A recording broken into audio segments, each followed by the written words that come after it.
New York. He's been a supporter of Israel, just recently endorsed by the New York Post. So, Congressman, good to have you. Hey, Zev, how are you? Thanks for having me on. And thank you. First of all, how's it going? It's going great. Fantastic. Had a great day today with the big Chinese rally in Flushing and a Korean rally in Flushing and some campaigning in the Bronx and with a Latino event and then some Juneteenth events in a whole bunch of different communities. So, and I mentioned you were also endorsed by the New York Post. Is that giving you some more momentum in the last couple of days? Oh, yeah. I had a great debate the other night. Really went fantastic on Channel 4. I had a great debate last week on Channel 2. And the New York Post endorsement has been fantastic.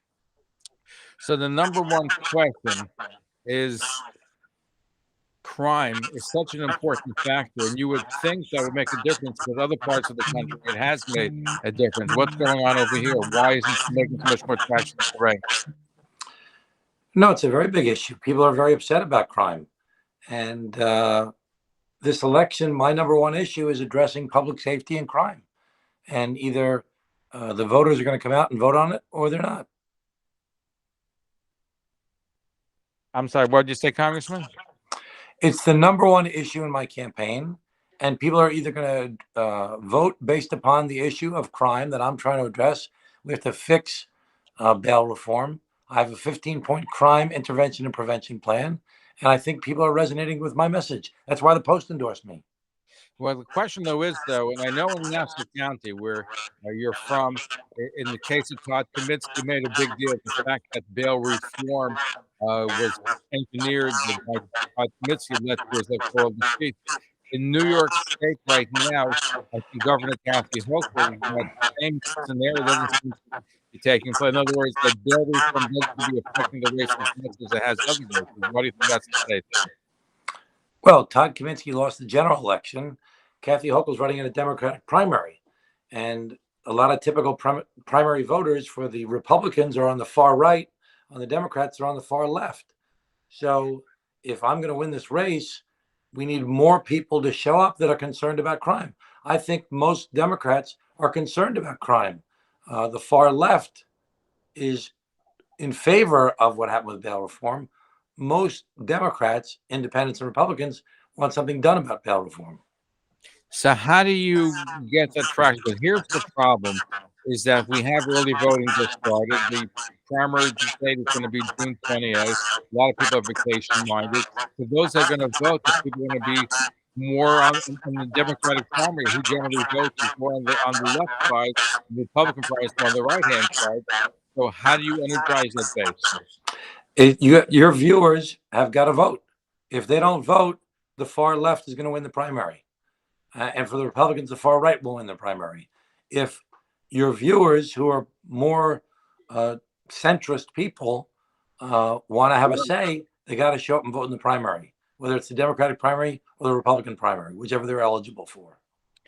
Now, let's talk about your Jewish connection. You've been a strong supporter of Israel. You've campaigned in Jewish neighborhoods. How is the Jewish effort coming along? Well, listen, I'm the most reliable non-Jewish Democrat in Congress. I've got a fantastic record on Israel. I've always been there. I've been involved in politics. I was a mayor of my hometown starting in 1994. And I have an incredibly strong relationship with the Jewish American community. And I don't think I need to say that. I think people know that. I think that you can not violate your journalistic ethics to say that Tom Suozzi is a very, very good friend to the state of Israel. No, he has. You've been supportive, and I know you for a long time, and you've always been supportive of Jewish causes and Israel, and have a wonderful relationship with the Jewish community. That goes back, quite a few years. So historically, Jewish voters were majority Democrats. Over the years, because of concerns about Israel, more and more Jews have voted Republican. What we need is those Jews that are still registered as Democrats to vote in the Democratic primary and to vote for Tom Suozzi, because they know that he's a good friend to the Jewish community and he's a great friend to the state of Israel. But if they don't show up, they're not going to get their way.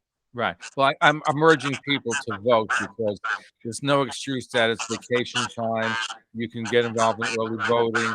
You can go to the poll booths on election day. It's not going to take a long. It's not a long process. People You know, have. we know a lot of the very orthodox communities uh, are often, vote in a block, and they make deals with the incumbents, and they say, "Listen, this is the person we think is going to win. Therefore, we'll make a deal and we'll go along with them." And that's happened already. It happened the other day in one of the important sects in Brooklyn. But I Can you think tell, that if the can you tell us membership, about that? What happened? Could be more what's that? specific. Could you be more specific about what you're referring to? Some of the Satmars are going with Kathy Hochul. I think So, both sides, right? They both the Aronis and the Zalis, the both groups and the South groups. but if talking to any of the leadership in any of the Orthodox communities, they know that Tom Suozzi is the best candidate to represent their interests. And we need the members and we need even the leadership to talk to their members and say, listen, we want Tom Suozzi to win this race. We need more moderate Democrats out there, and I know you position yourself as a moderate Democrat, a common sense Democrat. How is that resonating when you're going around to people? Are people saying they like the message that you're pushing more the moderate Democrats? My polling, my town halls, my one-on-one messages, people like the idea that I'm not going to pander to the left. I'm not going to back down to the right. I'll work with anybody to help the people. The bottom line is, though, very few people vote in the primaries. And if the people want to make a change, they've got to vote in the primaries. It's as simple as that. Less than 15% of registered voters vote in the primary. And that's why they're giving away their power to the extremists on the far left and the far right. If they want to make a change, the only way democracy works is by people showing up in the primaries. Oh, I agree with you 100%. Now, at one point, you were considering taking a position, or at least you were offered a job in the Mayor Eric Adams administration, I believe, to be a deputy mayor. You turned that down. You have a good relationship with the mayor, correct? Oh, yeah. I campaigned for the mayor. I raised money for the mayor. I've got a friendship with the mayor. He asked me to be the deputy mayor in his administration. I said, no, I'm running for governor. I'm not running for deputy. I'm not going to be a deputy mayor. I can do more to help you and help the city as the deputy mayor. But as they say in politics, if you want a friend in politics, get a dog. So everything's an inside deal. Listen, the only way I'm going to win this race is if the people show up. If they want a common sense Democrat, a proven executive, trained as a CPA and an attorney. I was the mayor of my hometown. I was the county executive in Nassau County. I'm a member of Congress. If the people want a proven executive who's a common sense Democrat, who's not going to pander to the left, not going to back down to the right, and who said very clearly, my priorities are crime, reducing taxes, helping our kids in our troubled schools, and getting rid of the corruption in New York State. If that's what people want, they got to vote for me. Were you disappointed that Mayor Eric Adams didn't support you in your quest to the Of governor? course, that's part of life, though. The reality is that I know for a fact that my views are more aligned with his. I've got a better friendship with him than any other candidate does. But the political realities is that she's the incumbent governor with $30 million in campaign funds and $200 billion in a state budget that she's free to make deals with. The people have to decide, do they want the same old deals that have given us the highest taxes in America, a rising crime rate, and people leaving New York State, or do they want to change things? Listen, it's either beshert or it's not beshert. People have got to decide what's their role going to be in that process. Now, let me ask you this question. You mentioned money. You mentioned Geld. It's certainly an important factor. In order to run, you have to raise money for TV commercials, for media presence, etc. How is that coming along? Because I've she has raised about I've $3 raised million over $10 million. I've raised over $10 million. I've been on TV. People like my commercials. I've got people in the field. So we just keep on pushing along. You have to keep on prodding. That's certainly the case. What's your biggest challenge? Is it the money raising? No, it's people showing up to vote. So here's my question again, which I started talking to you about before, is how do we get people and motivate them to come to the polls on primary day? The What people listening to your radio show have to decide, do they want the same old thing in New York State politics? Do they want the highest taxes in America? Do they want a rising crime rate that's not being addressed? Do they want the lieutenant governor who was arrested for corruption and bribery after being in office for 8 months? Do they want the Buffalo Bills deal, the $1 billion giveaway to the Buffalo Bills, the biggest taxpayer giveaway in the history of the NFL? It's the most financed public stadium since the Coliseum. They should call it Taxpayers Stadium. You're talking about the Buffalo Stadium, which I don't even know how it got through. It got through. It was pushed through in the middle of the night, announced 4 days before the budget was due. Kathy Hochul, instead of using her leverage to reduce taxes or fight crime, used her leverage to get a Buffalo Bills deal for the stadium owners, where her husband has the concession to sell $11 beers and hot dogs. It's certainly, I know you raised that during the debates as well. And has that caught on with the public? Because right now, people are just upset with inflation, with crime. I think those are the big issues. Well, crime, she's doing nothing on crime. She's failed on crime. 69% of New Yorkers say that Kathy Hochul has failed on crime. And she will not give the mayor or the police commissioner what they want, which is a fix on bail reform. So it's got to be the voters. It's not all this like what everybody thinks and what's in the papers or not in the papers, the public polls. It's about the people. My message is clear. Your viewers have heard about me. They've heard about my position on fixing crime. They know I want to cut taxes. They know that I want to help the kids in our schools. They know I have a proven record as an executive. It's a question of whether they're going to show up and vote or not. That's going to be the key question, just getting people out. And I think the more we talk about the issues and talk about crime and talk about these things, I think that's what motivates people to get involved and to vote, because people don't realize what's at stake. If they did, they'd be more participatory. But here's the problem. A lot of people say, well, let's wait till November to vote. And I think it's important that we vote. Well, our politics in America are controlled by the primaries, because many of the seats are either all Democratic or all Republican. New York State's become much more Democratic, as we know. We haven't had a Republican since George Pataki. If people want to change things, they've got to vote in the primary on June 28th, or vote in early voting, which started Saturday, June 18th. Right, which is in process right now. Do you find that this early voting is good? Because some people like only voting on primary day. You may not necessarily know the results after the election is over. Are you a fan of the new system? Anything that we get more people voting, the better.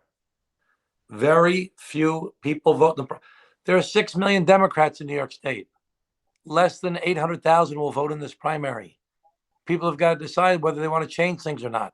If they want to change things, they have to make a plan on Sunday or Monday or Tuesday or Wednesday or Thursday or next Friday before Shabbos, whether they're going to go vote. Go vote in the Democratic primary. Vote for Tom Suozzi. Reduce crime. Cut taxes. Help the kids in our troubled schools and go after the corruption. How do they know I'll do it? Not because I say I'll do it. I'll do it because I've done it. I've been doing it for years. I've got a great record. People have got to show up and vote. Your plan for cutting crime and fighting bail reform, what is the plan? Because that's something which is up to some of the other legislative leaders. So I have a 15-point plan. One is to give judges the discretion to consider dangerousness. 49 other states in America have a dangerousness standard that judges have that discretion. New York State's the only state out of 50 states that doesn't have that standard. The federal government has that standard. New York State doesn't have that standard. We must fix bail reform and give judges the discretion to consider dangerousness. We have to fix Kendra's law and give power to judges and family members and social workers to get mentally unstable people off the streets who are a danger to themselves or to others. Get them out of the subways, off the streets, to take their medication, to get the support services that they need. We need to do a better job in our schools. 75% of the people in jail have a drug, alcohol, and mental health problem. 50% of the people in jail have a learning disability. When we fail children in schools, we fail them for life. That's where crime comes from. It's where poverty comes from. It's where homelessness comes from. It's where domestic violence comes from. We must do a better job with young children to address their small problems before they become big problems. And there's no more money. We can't raise the taxes anymore. We already have the highest taxes in America. We have to take our existing programs and work on prevention. So, Zev, I can't stay on for much longer, but I wanted to come on your show and try and encourage people. Please vote in the Democratic primary. It's very important. No, it's important. I know we have just a few moments left, and we appreciate you being live with us this morning. So, aside from the fact you want them to get out to vote, what else would you like to communicate to our audience? Don't underestimate how powerful you are. You can make a tremendous difference because so few people vote in these primaries, the Democratic primaries, the Republican primaries. If you want to make a difference, stop wringing your hands, stop talking about it on Shabbos, stop talking about it at family meetings, stop talking about it at work. Do something. Go out and vote. You want to reduce crime? Vote for Tom Suozzi. You want to cut taxes? Vote for Tom Suozzi. You want to help the kids in our troubled schools? Vote for Tom Suozzi. You want to stop the corruption in New York State? Vote for Tom Suozzi. How do you know I'll do it? I'll do it because I've done it. I've got a record. If they want to change things, do what the New York Post says and vote for Tom Suozzi. Congressman Tom Suozzi, thank you for being with us. Shane Dank, thank you so much for being here with us. Listen, we can say all the things we want to say. We can make all our plans. But remember, Mensch tragt und Gott lacht. Man plans and God laughs. Let's do the best we can and let's change the world. Final question. Where'd you learn to speak some of these Yiddish phrases and some of the Hebrew phrases we use? Going to your house for Shabbos. We hope to have you back again very soon, and we appreciate you being here with us. And thank you, and continued success and luck in your quest to be governor of New York. Thanks, Zev. Thanks so much. My best, everybody. Thank you.